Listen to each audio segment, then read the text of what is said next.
believe we have Jen up in our bell tower. Oh, with a buddy, with Pat Hamilton, ready to ring our bell.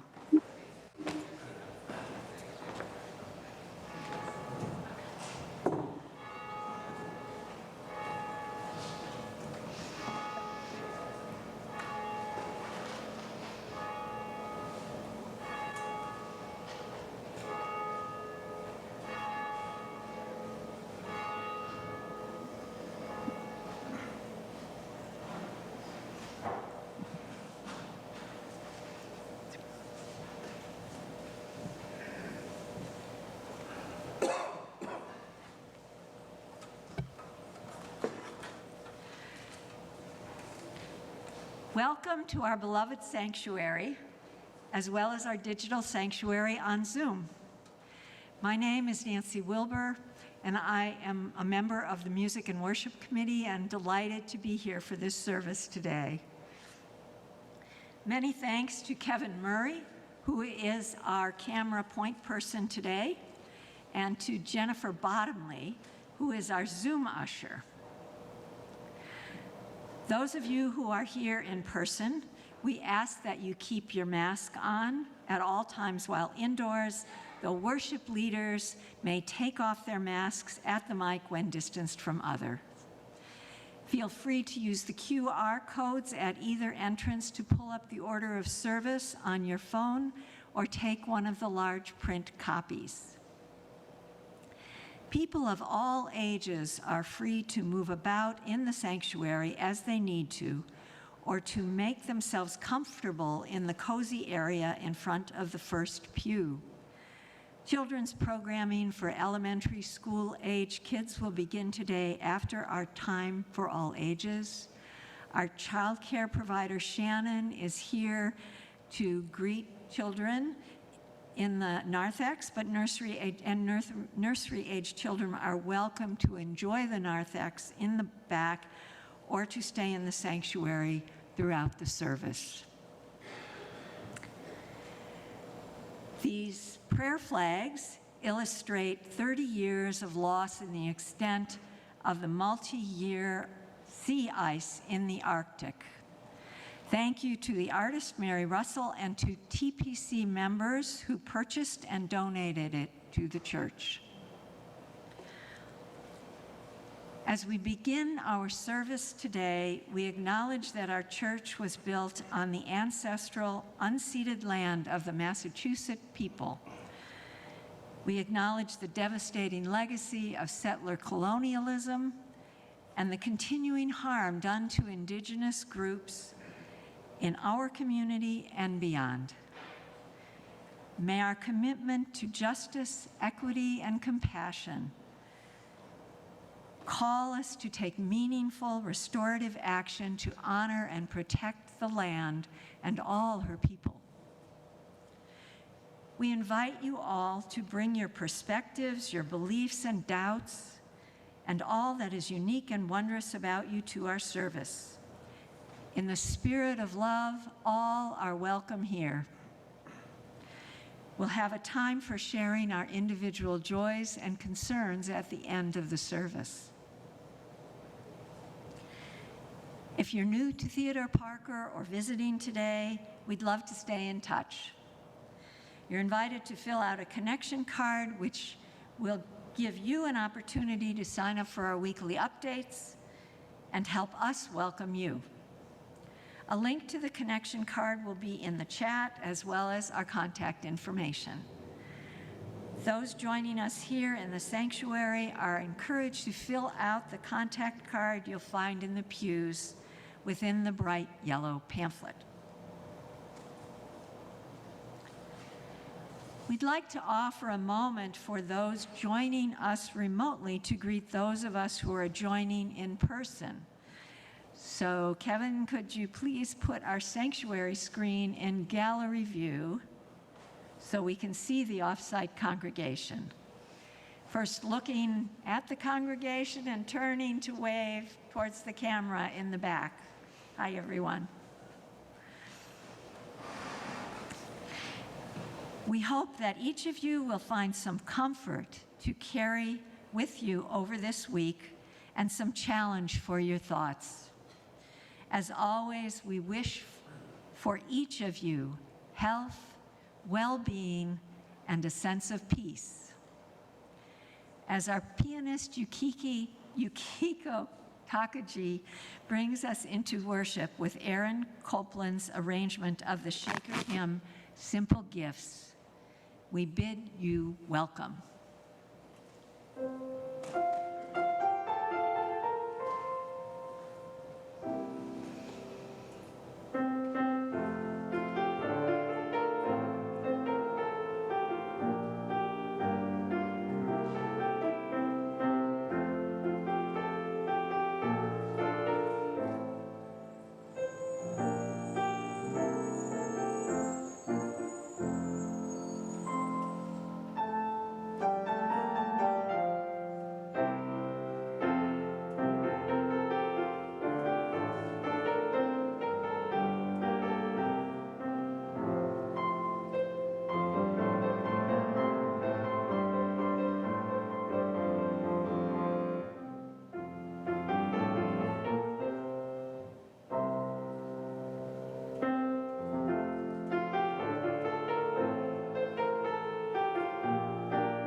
Beautiful. Thank you, Yukiko. Good morning, everyone. It's good to see you on this gorgeous Boston day. Today's service kind of belatedly celebrates Earth Day, although they do say, every day should be Earth Day. And it has been a delight to craft this service with several congregants whom you'll be hearing from today. Tom Keidel, Richard Smith, Margot Custer, and Clydia Davenport. As we think about how we honor our relationship to the earth, I keep thinking of a quote from the author E.B. White, who wrote, "I arise in the morning torn between a desire to save the world or to savor it. It makes it hard to plan my day." That resonates with me. And today we know that we need both to savor and to save the world, that one focus is incomplete without the other. So as we enter worship today, we hold those words in our heart, along with these from Reverend Lynn Harrison. Committed to respond to the call of a wounded world, we join together this day with loving hearts, hands, and minds. Embracing the interconnected web of water, air, and earth, we light a fire of sustaining hope, ever bright with love and justice. May we bring forth this day new wisdom, strength, and courage to create a new world, not of wealth, but of well-being, a world of new peace and abundance for all. As we give thanks for this earth, our shared and singular home, may we dedicate ourselves to its ongoing care, rising to the calls deep within us and all around us. May we respond today and always with courage and love. And in the spirit of saving and savoring our world, we'll sing our opening hymn, one of the TPC favorites, Blue Boat Home, which was written by Unitarian Universalist musician Peter Mayer. If you'd like to follow along with sheet music, it's in the teal hymnals as 1064. Let's join together in singing, and I invite you to rise in body, in spirit, or raise your voices as we sing together, Blue Boat Home.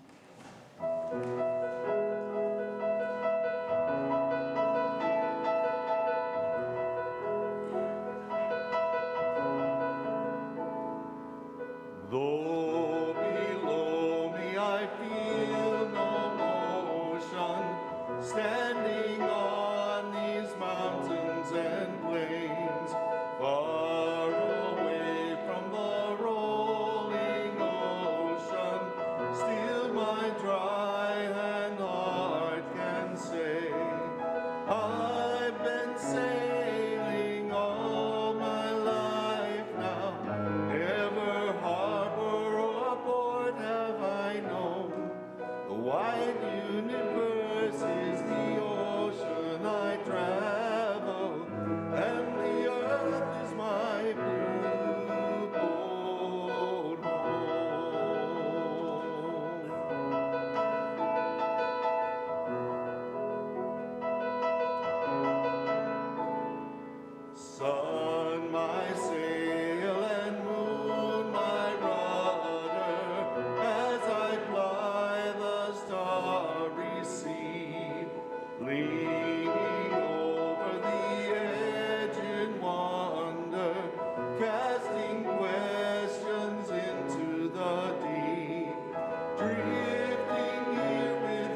Gorgeous. You may have a seat.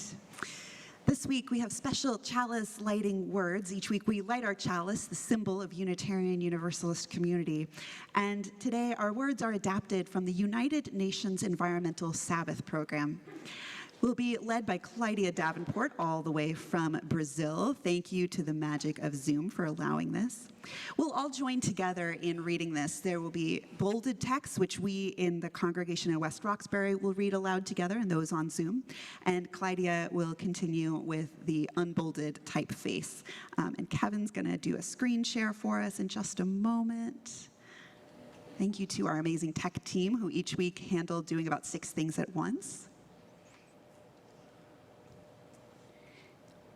Kevin, is there a slide with the chalice lighting words on it? All right, we're getting there. There we go. Wonderful. So we say together, today we join with each other. And Clyde, we just need you to unmute. There. Oh, there we go. Okay. To gather as a community united by shared values, to create a sacred space free from judgment, to free ourselves to be ourselves. Today we join with humanity and each other. To create a sustainable human community, to promote justice and peace, to remember the needs of our children and our children's children. And there will be a next slide. Oh, there's one more slide. There we go. Today, we join with the earth, our ancestors, humanity, and each other, to bring new life to the land, to renew the forests, refresh the air, and restore the waters, to care for the creatures and protect biodiversity. Today we join as one with the one. We join together as many diverse expressions of the loving one for the healing of the earth, for truly there is no other. We are all one. Thank you, Clydia. And our religious educator, Rose Gologli, has a story for us, an invitation to explore the holiday of Beltane. Thank you. Good morning. It's so wonderful to be with you this morning on this beautiful day. I'm thrilled that we're going to be honoring our Mother Earth this morning with these reflections. And I wanted to take the time to share with you all a bit about an Earth-honoring holiday that we just passed. We're going to be celebrating it more in Children's Chapel, but it looks like it's too nice of a day for kids to come to church. So we'll just save that one for later. So we've just passed the May 1st holiday of May Day, also known in European-rooted folk tradition as Beltane, and many other different names in different languages. Beltane has become one of my favorite holidays to learn about and celebrate each year. I could talk about it for ages, but I'm going to try to just cover the basics. I also do have a slide for this one, Kevin. So in a minute, I'd love if you could put that up. So Beltane is the midway point between the spring equinox back in March and the summer solstice at the end of June. It's when the spring really starts to come into its own, right? We see that all around us, bursting with abundance, flowers everywhere. On the great wheel of our ever-turning year, Beltane is the, oh, here we go, the slide. The opposite point, you can see up there, the opposite point, i.e. 6 months apart from this festival of Samhain, also known as Halloween, or All Hallows Eve. Just as that day in October ushers in the dark and inward-facing half of our year, Beltane marks the full turn towards the sun-filled abundance of the coming half of our year. Across earth-honoring traditions of old Europe, Beltane and its many cultural permutations were often marked by large bonfires, community gatherings, revelry, along with divination, protection magic, other ritual practices. Boundaries between the human and spirit world are thought to be looser at this time of year, just as they are at their opposite point on Samhain. And boundaries in social structures and human community are also looser.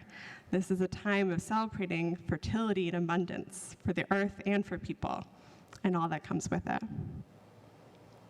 Despite the distinctly pagan nature of a lot of Beltane celebrations and traditions, a lot of parts of this holiday have been remarkably resistant over time to pressures and changes that have come with Christianity becoming dominant across Europe.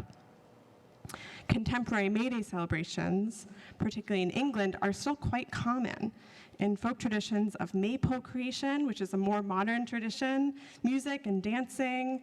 All of these are modern permutations of this ancient need to honor the turning of the seasons.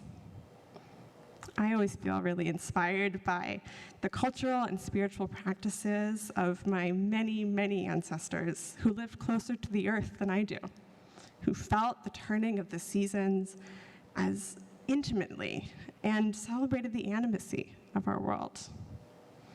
For them, these ritual markings weren't optional parties.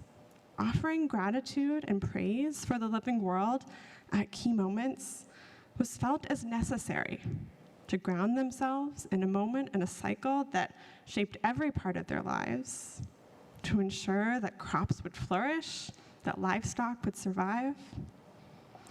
For those of us in the modern world who may not feel as connected, deeply connected to the living world around us, I also see celebration of these days as necessary, but perhaps in a different way. Ritual honoring of the seasons helps us to weave ourselves more deeply into the world that we are inherently a part of, to connect us with the grounding of our ancestors, and to practice the intimacy of relationship with the earth I think a lot of us really crave. I hope you consider this an invitation to maybe learn more about Beltane or May Day, or whatever version of that spring festival connects to your own ancestral lineage, and to explore what that might mean for you now. I do have a maypole set up outside, although I don't think we'll be doing it today. But if anyone wants to join me after the service to weave our maypole together, I'd love to do that with you all. Thank you. Thank you, Rose. I, for one, want to do a maypole. I think that's a great congregational ritual and activity. I invite us to center our hearts with the hymn For the Earth Forever Turning, honoring that wheel of the year, the way the seasons keep going round. It's number 163 in your gray hymnals. Kim Oler wrote this hymn, For the Earth Forever Turning, for Paul Winter's Missa Gaia, which was recorded live at the Cathedral of St. John the Divine in the Grand Canyon in 1981. Winter and Oler were inspired by, of all things, a character in Robert Heinlein's novel, about a blind poet on a space shuttle yearning for one more landing on the globe that gave us birth. So I invite us now to rise in body or spirit or raise your voices as we sing this hymn full of longing and gratitude for the blue-green hills of earth. Let's sing.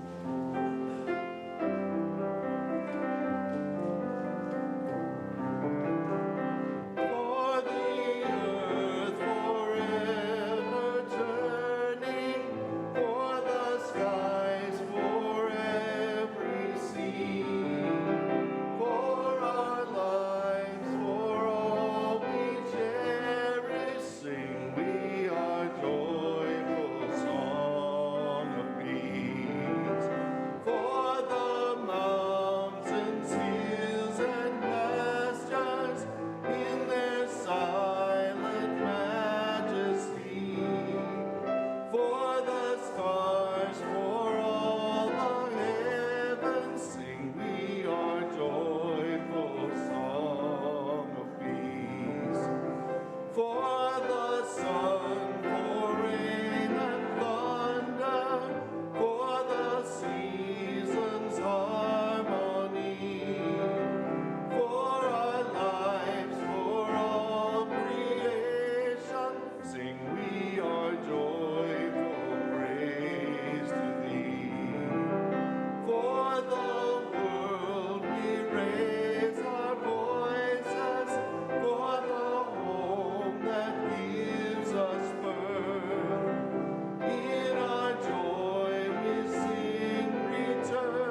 You may be seated.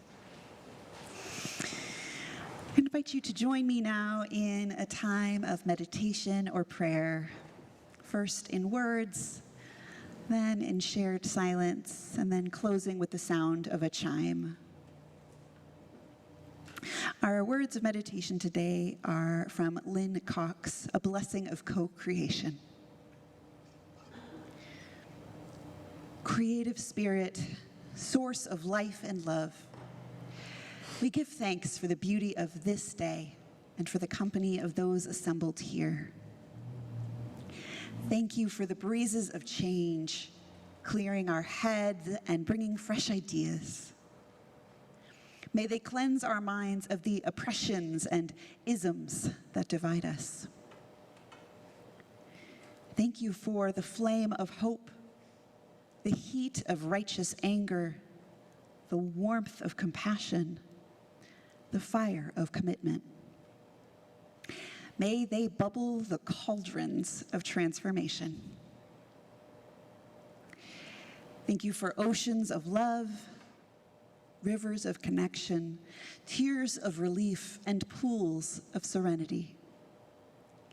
May healing waters flow over us and through us and among us, wearing down the sharp rocks of despair to bring joy in the morning. Thank you for the good earth beneath us, around us, and within us. May we take this clay and co-create a new realm of justice and beauty. Thank you for all of these things and more. We accept our gifts and commit to building, sculpting, painting, singing, and dancing them to life, to abundant life. Let us be together in shared silence.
So may it be, and amen. I welcome up now our first of two congregants courageously giving a reflection for us. I welcome up Richard Smith.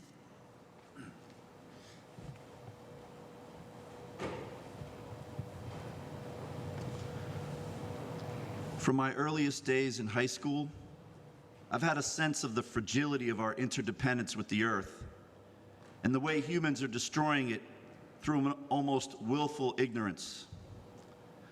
As a mere 10th grader, I recognized the intuitive sense of solar panels, clean energy, versus the half-life of nuclear waste that we would just be burying in canisters.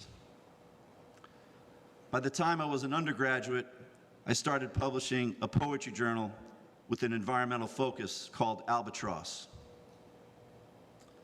When deciding upon a major, I considered being a forester, an environmental lawyer, or an English professor teaching environmental literature.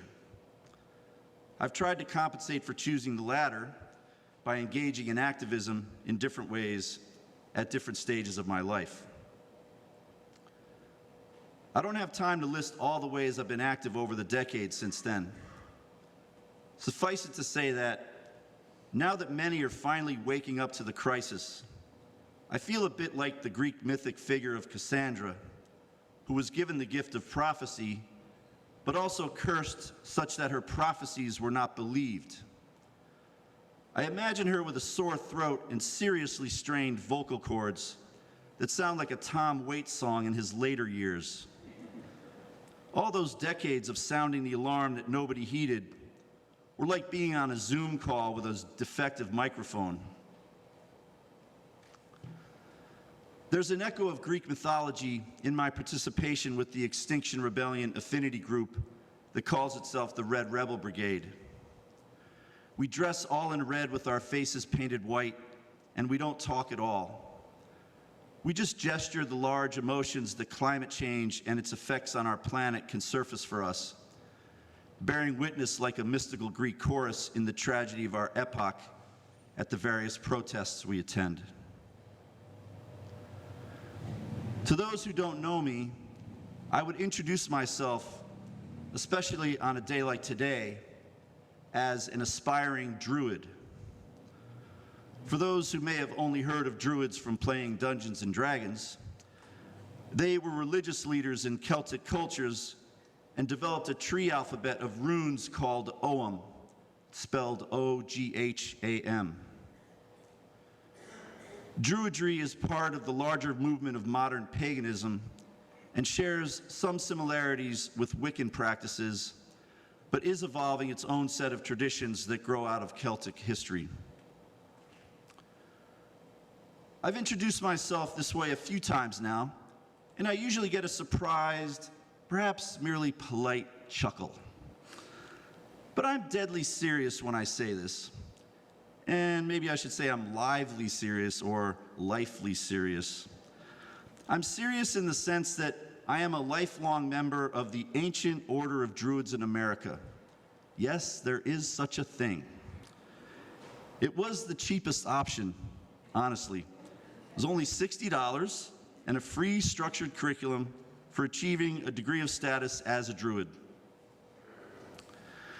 The other viable option available would cost over $300 to purchase the very elaborate monthly curriculum from OBOD, O-B-O-D, standing for the Order of Bards, Ovates, and Druids, out of Britain. Ask me about it all if you're curious.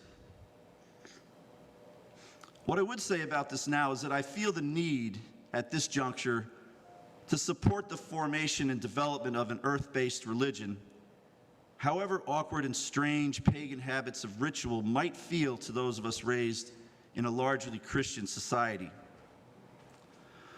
What I will say is that doing church outside, rain or shine, snow or high water, 8 times a year on the equinoxes and solstices and cross-quarter days, Beltane mentioned in the children's story among them, with the wind blowing in the trees, the moonlight streaming through the leaves, and the weird shadows that lanterns cast, just feels good and right.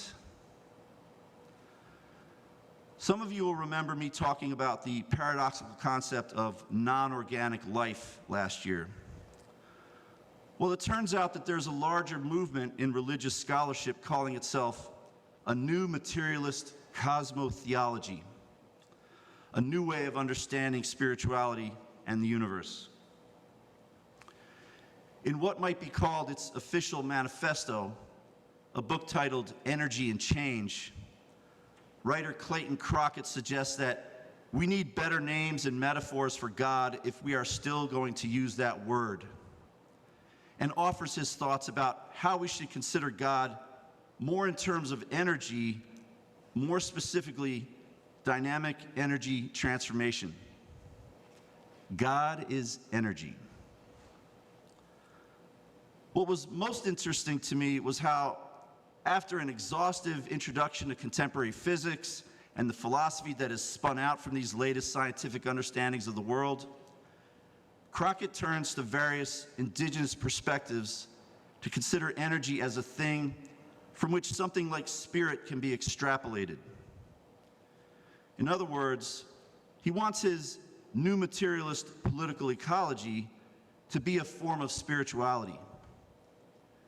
He basically wants us to reframe our intellectual bias toward indigenous cultural strategies and overcome the cultural hubris of Western dogmatism, such that we embrace the idea that spirits can be expressed as energy forms manifested in matter.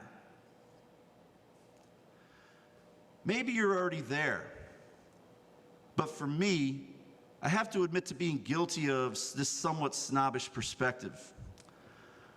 For me, as a UU completely invested in science and the scientific method, I feel like Crockett gives me permission to have a deeper respect for indigenous ways of knowing and to consider how such ways of knowing overlap with our most contemporary understanding of energy. So the question becomes whether we can open up to indigenous anthropomorphisms of energy forces and thereby learn from them the ways of being we need to achieve to save the planet. David Abrams, director of the Alliance for Wild Ethics, the acronym AWE spelling AWE, he wants us to draw guidance from the place-based traditions of diverse indigenous oral peoples so that we can integrate our communities perceptually, practically, and imaginatively into the earthly bioregions that surround and support them. So for me, as a UU Druid, or a Druid spelled with two U's, D-R-U-U-I-D, this fresh perspective allows me to go into those outdoor ceremonies with their formalized demarcation of sacred space, their opening greeting to the four directions, their acts of consecration and invocation of mythic beings, without the nagging sense of doubt I'm trained to cultivate in undergoing my free and responsible search for truth and meaning, as our fourth principle invites us to do. I am more able to participate in this ritual without the noise of doubt and skepticism. Another philosopher of environmental ethics, Leonda Lynn Haupt, recognizes this dilemma when she writes in her book, Rooted: Life at the Crossroads of Science, Nature, and Spirit, that so many people have felt somewhere in their core a spiritual connection to nature, but have not had the language to ponder it deeply in our evidence-heavy overculture. The new science gives them this language and the essential courage to trust the intuition they have always possessed. I thought some of you might relate to this passage from elsewhere in her book. In this time of planetary crisis, being overwhelmed is common. What to do? There is so much, too much. No single human can work to save the orcas and protect the Amazon and organize anti-fracking protests and write poetry that inspires others to act and pray in a hermit's dwelling for transformation and get dinner on the table. How easy it is to feel paralyzed by obligations. How easy it is to feel lost and insignificant and unable to know what is best, to feel adrift while yearning for purpose. So what can we do? I turn to the work of Bill Moyer in Doing Democracy for inspiration. He provides 4 roles that we can play: citizen, reformer, rebel, and change agent, and then identifies ways that we can manifest these roles in effective or ineffective ways. There'll be copies of this at coffee hour in case you're interested in the details. I invite you to take one and consider what roles you have adopted in the past, or which one you feel like you're able to adopt now. Maybe have a conversation with someone during coffee hour. I'll close with one last quote from Leonda Lynn Haupt. "We wander at the singular, radical intersection of science, nature, and spirit. Here resides a multifaceted understanding of earthly life and the engaged activism that such an understanding inspires and requires. At this crossroads, there is intelligence and sacredness and wildness and grace. There is clear-sighted hope in a time of despair. May we all have clear-sighted hope in this time of despair. May it be so, and blessed be.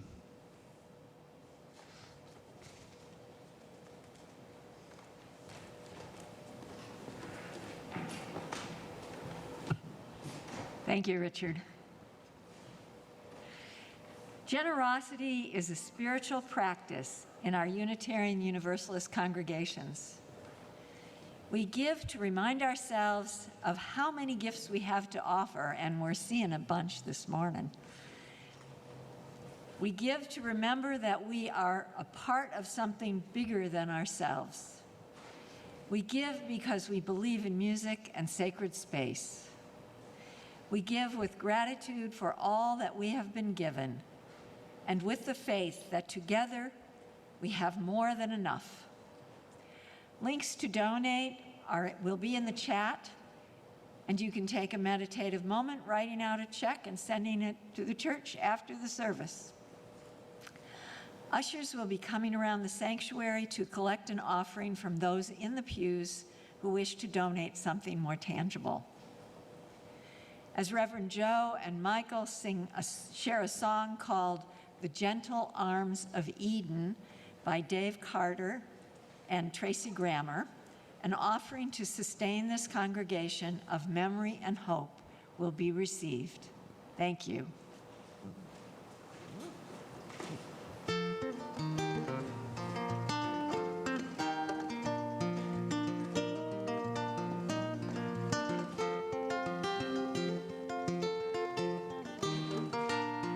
On a sleepy, endless ocean, when the world lay in a dream, there was rhythm in the splash and roll, but not a voice to sing.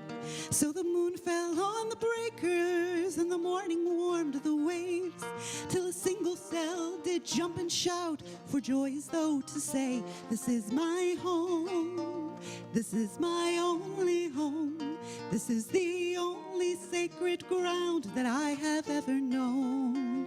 And should I stray in the dark night alone, oh, rock me, goddess, in the gentle arms of Eden." Then the day shone bright and round her, till the one turned into two, and the two into 10,000 things, and old things into new.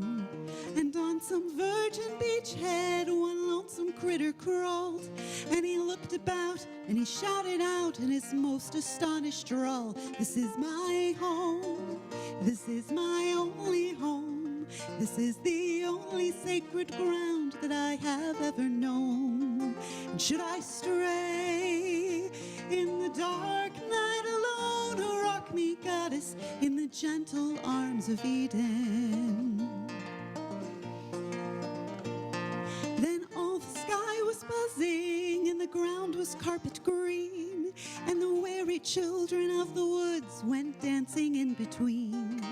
And the people sang rejoicing when the fields were glad with grain, this song of celebration from their cities on the plain. "This is my home, this is my only home, this is the only sacred ground that I have ever known.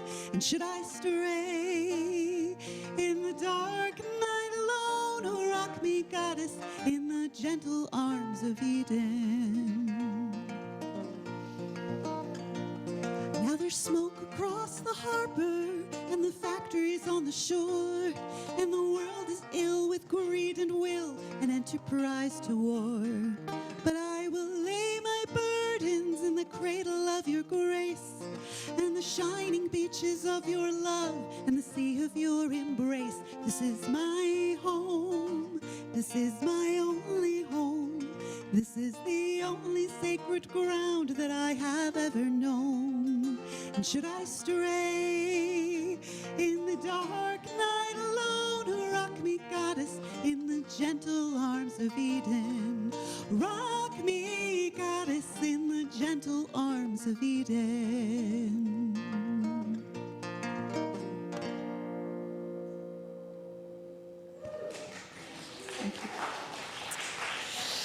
I invite up Margot Custer to share our reading, followed by a reflection from Tom Keidel.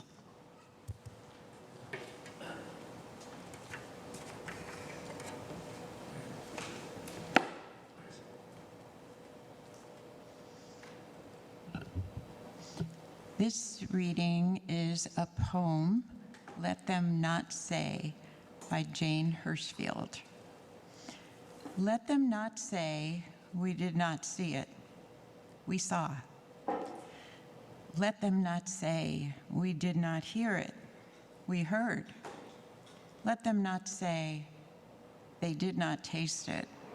We ate, we trembled. Let them not say, it was not spoken, not written. We spoke. We witnessed with voices and hands. Let them not say, they did nothing. We did not enough. Let them say, as they must say something, a kerosene beauty, it burned. Let them say we warmed ourselves by it, read by its light, praised, and it burned.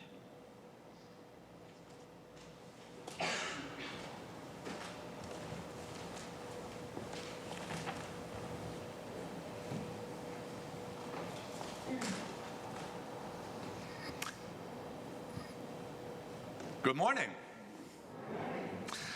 My thanks to everyone who is participating today. As chair of music and worship, I know we run 4 or 5 lay-led services every year. So I'm very thankful for the people's time and participation. If you are committed to the 7th principle of the UUA, respect for the interdependent web of all existence, of which we are a part, then how we may be falling short in our climate change efforts is where I want to focus my comments today. Let me start with Jane Hirschfield's poem, Let Them Not Say, which was read earlier by Margot Custer. As a poet, I very much enjoy the opportunity to look at the words and how we co-create them together. The poem's primary subject is numbing passivity. Some 50 years into the climate crisis, we are still trying to overcome baseline inertia. Fossil fuels continue to define our growth, our achievement, our way of life, and much of what we value. What Hirschfield's poem forces us to confront is how we are currently falling short in our efforts to combat climate change. She eloquently points to both our desire for a correction and the numbing passivity we feel trying to move past our inertia. Yes, we did see it happening. Yes, we did hear about it over and over. Yes, we even tasted some of its impacts and made witness to what we felt about everything that was happening. But in the end, what we are doing is not enough. This passively voiced, numbing series of acknowledgments is both an accusation and an admission. Something is wrong. We haven't done enough. Yes, we may want to make a correction and change. However, we are also human, vulnerable, and conflicted enough so that we may also want to side with the memorable satisfaction that comes from so much cultural and economic progress. Hirschfield writes, "Let them say, as they must say something, a kerosene beauty. It burned." Hirschfield's central image is that of a kerosene lamp, the type of lamp that when it burns, it throws off an intense, luminous beauty. by showing us this object, our attachment to it, we understand why we are sometimes siding with our own complicity. Let them say, we warmed ourselves by it, read by its light, praised, and it burned. I, for one, am frustrated, angry, and scared. Are we really stuck in this way? The last climate report, the one by the United Nations Intergovernmental Panel on Climate Change, only reinforced my fear and frustration. It highlighted what activists have long warned us about, how vested interests are preventing nations from cooperating. For example, Saudi Arabia, China, and India made repeated attempts to water down references to fossil fuels as the main source of global warming. If economics must run on energy, and if no other source is readily available, then what are countries to do? Shrink their economies? Default on the needs of their people? You do sense the unresolved tension, right? Can we give up fossil fuels without hurting the livelihoods of millions of people all over the world? And yet to do nothing at all means everyone will eventually suffer. Human brains are wired to expect that tomorrow will be much like today. We future project the options and preferences we value most, and in turn, those future projections support the confidence we carry into tomorrow. It's called a projection bias.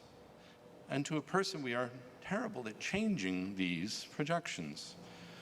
Good, bad, or indifferent, future projections can both support or dismiss the stress we feel and even limit our capacity to bring forward our values. However, we must remember these projections are ours to control. But how?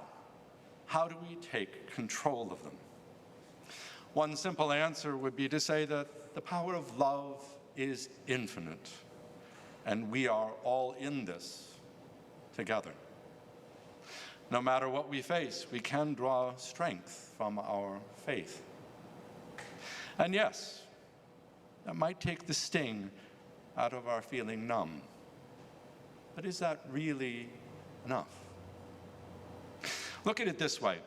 If we are in such deep resistance to the scientific evidence that time is running out, then it's because various groups do not share an agreement over what we are trying to preserve. Any agreement about that must come from a similarity of feeling, knowing, and doing. The feeling that we are being held, the knowing that we are more valuable than we realize, and the doing that commits us to a vision which potentially might benefit everyone. Maintaining that similarity of feeling, knowing, and doing is why all of our future projections are so important. We need them to support us and our relationship to the earth. We need to be co-creators together in a unified vision. So how do we create new projections? Hirschfield's poem, I think, needs an alternate ending. So let me try this one. Let them say we warmed ourselves by it, read by its light, but then we put it out. One generation's privilege cannot be another's burden. That kerosene lamp cannot be a point of paralysis that locks us into fear and decay, for life itself holds too much promise. Strength rejoices in the challenge which the heart deems worthy. And yes, life is worthy. And maybe for a long, long time we did not enough, imagining that hurt could be entirely avoided. But hurt and harm are never entirely avoidable. Yet do not let your attention stop there. for that cannot be the ending. Retaliation for our hurting must be transformed. We must co-create together, and we must save and savor the earth without arguing about scarcity and loss. Let them say as they must, say something. We put out the kerosene lamp because the world itself holds too much promise. And together, we found another way by accepting the grace of this very moment.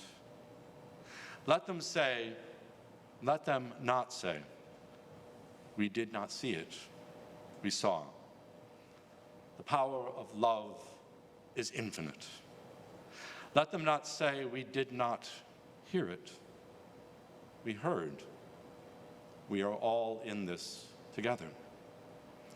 The mission we are committed to is to preserve what is vital and important, that blue marble earth floating through space.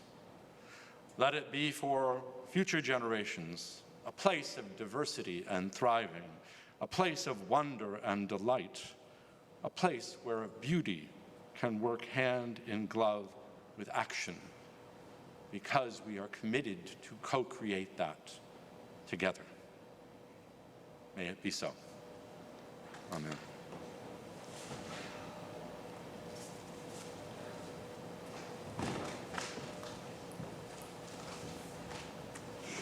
Thank you, Tom. In the spirit of co-creation, preservation, and gratitude, we sing our closing hymn, which this week is in honor of the late Harry Belafonte, who wrote Turn the World Around with Bob Friedman. The song Turn the World Around was released in 1977, and Belafonte most famously performed it on The Muppet Show. As far as I know, the only Muppet-related hymn in our hymnals. So in acknowledgement of the way the world turns and our inextricable connection to it, let's sing together, Turn the World Around. It's in your hymnals as number 1074 in the Teal hymnals, but we're doing it a slightly simpler version than is in the hymnals. So if you're looking at the hymnals, just look at those first two pages. Don't bother turning the page. It'll be up on the slides. I invite you to rise in body, in spirit, or raise your voices as we sing together. We come from the fire, living in the fire. Go back to the fire, turn the world around. Whoa, so is life. Oh, so is life. Whoa, so is life. Oh, so is life. We come from the water, living in the water. Go back to the water, turn the world around. Whoa, so is life. Oh, so is life. Whoa, so is life. Oh, so is life. We come from the mountain, living on the mountain. Go back to the mountain, turn the world around. Whoa, so is life. Ah, so is life. Whoa, so is life. Ah, so is life. Beautiful. You may have a seat. I have a few invitations to share with you, events coming up, ways to stay connected to the Theodore Parker Church community beyond Sunday mornings. And Kevin, when you're able, there is a slide for that. Following our postlude, we'll have a time for sharing our joys and concerns here in community, and then head on over to coffee hour for those here in person. You can reach the parish hall through these doors and just through the breezeway or around the driveway for a stair-free option. All are warmly welcome. And then this evening at 5:30 p.m., we have the next film in the Racial Justice Task Force series. We'll be watching Racially Charged, America's Misdemeanor Problem. This is all on Zoom. This is one of the films that our Theodore Parker lecture speaker, Rashawn Hall, recommended to us. So I think it's going to be really powerful. Coming up on Thursday evening is the drum worship. Drum is the Diverse Revolutionary Unitarian Universalist Multicultural Ministry. Yes. Organization. It's an organization that supports people of color in UU spaces. And Theodore Parker Church is one of the co-sponsors of this worship, lifting up voices of color. So we encourage you to join. It's going to be Thursday evening at 8 p.m. on Zoom. There's a link in our newsletter so that you can register to get the link for that. And then Saturday evening is our next Music on Center concert. It's going to be Windborne. They are incredible at beautiful, beautiful harmonies that just are ethereal. Encourage you to come on out on Saturday evening for that over in the Parish Hall. It's also the Mother's Day Walk for Peace next weekend. There's a lot going on. So if you aren't already getting our newsletters, we encourage you to let us know in the office at tparkerchurch.org. We'll make sure you are in the loop about all of these things going on. With that, I share closing words from Denise Colley. Love our earth. Take action to consume less, use less energy, respect water, and be cooperative, collaborative, and a creative community, like the moss and the mushrooms. Our children's lives depend on us. So may it be, and amen.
Thank you, Yukiko. Beloveds, we know that whenever we gather as a community, there are among us untold joys, sorrows, hopes, and prayers on each of our hearts. So we take this time to share those milestones and joys and sorrows on your own hearts. And candles are back.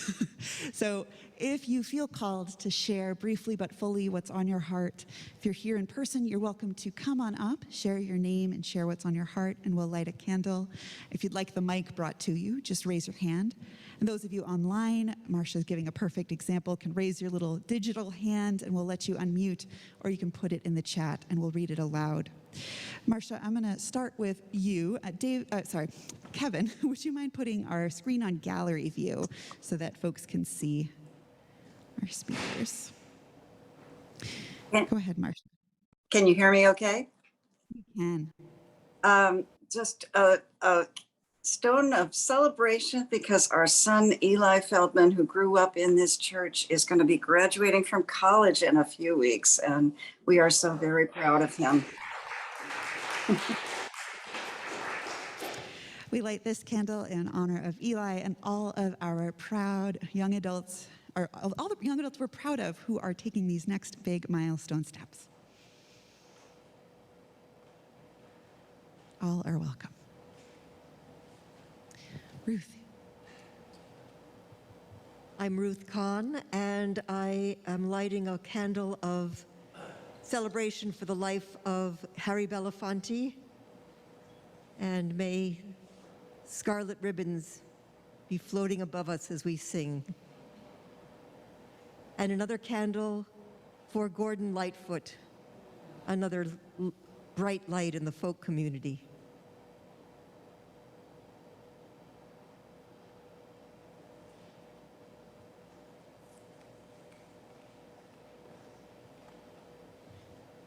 The joy for me and for all of you, I hope, is the Windborne concert, which will be happening on Saturday, May 13th.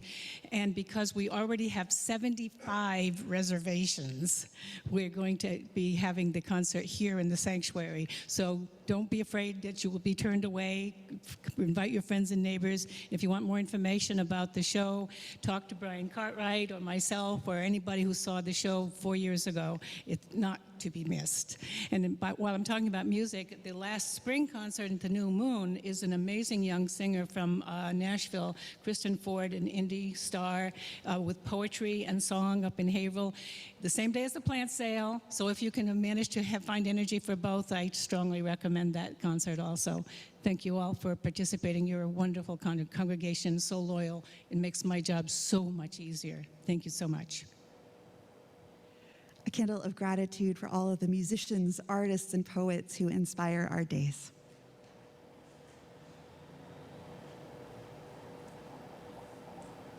Hi, I'm Jennifer Johnston, and I am lighting a candle of joy for Krista Tippett on being and the conversation with Vivek Murthy, who is our Surgeon General, talks about loneliness and love and kindness. And, you know, I do a little pre-church often on Sundays, so. And then I also have to thank you for the beautiful song. Where is Michael? Michael and Reverend Joe. I love that song, and it was beautiful. The guitar, the singing, thank you so much. So 2 in 1, okay. In honor of those communities that help us defray that loneliness that we feel so deeply, so often. I'm Jessica Mink. I have sort of 2 joys. One is I'm going to miss church and I'm going to miss the Windborne concert, which I'm really, really sad about. But I'm not sad because it's my mom's 96th birthday in Illinois next weekend, and she's in pretty good shape still. And it's just exciting to go and see her still and have her sort of be my major steadying point in my life. And the other thing is, this is sort of one of my big weekends of the year. Yesterday was Wake Up the Earth in Jamaica Plain, which was fantastic, talking to all the environmental art activists in the city. And the songs today, the Blue Boat Home is like I think of that because that's what I want sung at my funeral, and I'm also glad that Reverend Joe came and sang it to me when I was unconscious in the hospital, and I'm sure it helped. I didn't hear it. I found out from her that she did it, but I know it helped because I feel I'm pretty much back to normal, although my family doesn't agree. They don't think I was ever normal, though, so it's not so bad. So, like, I wore myself out yesterday walking around the city, enjoying the sunlight and the warmth, and I have a grave site in Forest Hill Cemetery with a gravestone on it already, and I went and I visited it a few times a year, and I went and I just lay down and looked at the trees around me and felt like at peace, and definitely on my blue boat home. So, thank you. Oh, a candle in honor of 96th birthdays. What a milestone. And community and joy in music. I have a candle of concern for Sally Lieberman, who was long-term director of religious education at the church in Haverhill, where I used to go. She was recently diagnosed with stage 4 cancer. It's kind of all throughout, so please keep her in your thoughts and prayers. Thank you.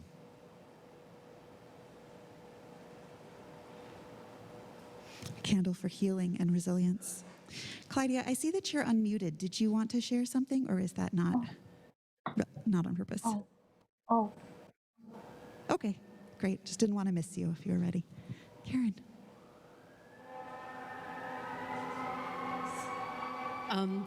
This is a candle of concern.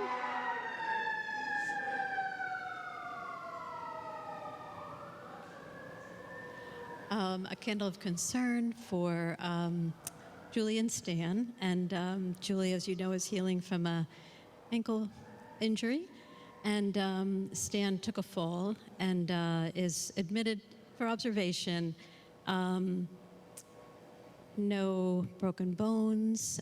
Everything seems okay, but looking for just the congregation to send them good healing wishes, and they'll keep us posted if they need anything. And then also a candle of gratitude and thanks for the whole congregation and how supportive you all are when we send out caring ministry notices. So much appreciated. A candle specifically for Julie and Stan, but also for gratitude for this loving, caring community and the way you all rise to the occasion of caring for one another. Just check online, make sure I haven't missed anyone. Light one final candle then for all of the sorrows, concerns, joys, hopes, prayers, and milestones that are on our hearts.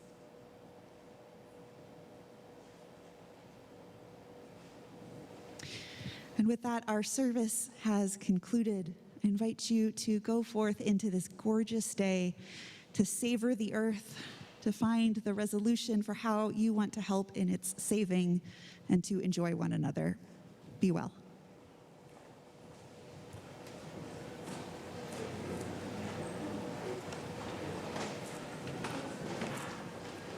And folks online, we don't usually do a breakout room on the